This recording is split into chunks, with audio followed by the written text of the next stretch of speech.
shqiptarë kanë arrit nivelin e kontributit shkencor e shoqëror e ndërkombëtar me qenë kandidat për çmimin Nobel.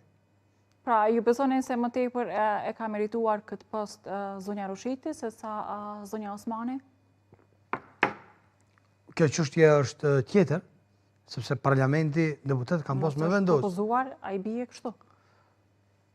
Zonja Osmani ka posur mundësinë që t'i sjellë nënshkrimet, qoftë prej lëvizjes vendosëse, qoftë prej lidhjes demokratike, edhe me dalë në pas si kandidate, edhe me lyp votbesimin e deputetëve.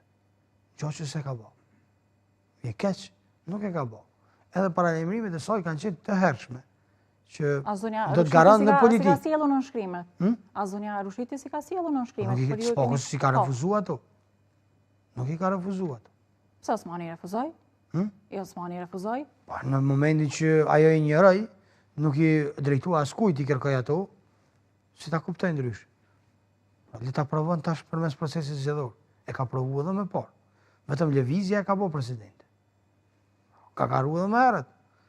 Albin Kurti ka qenë çdo herë fitues. Do të jetë prapë, do të jetë fuqishëm, sepse populli beson në mënyrën se si ka qeverisë, edhe në parimet që i mban dhe nuk i bën pazar për asnjë çmim. Dimolli, si po shihni edhe pjesën e fushatës, megjithëse s'ka nisur zyrtarisht, por partitë politike duket të kenë qenë më të hershme në nisje të fushatës dhe specifikisht duhet ndalem tek fushata e zonjës Osmani, apo ka takime me qytetarët në komunat ndryshme, por po publikon edhe disa video në rrjete sociale dhe mbase janë disa lloj thumbime në mënyrë të rthorazi ose të drejt për drejt varësisht se si gjykohen dhe si shihen, si e keni parë gjuhën përgjithsisht saj mbase kundrejt lëvizjes vetëvendosjes, sepse kishte përmendur në një pjesë, në një video të saj edhe pjesën se po kam qenë edhe në shoqatën e zjarfikësve.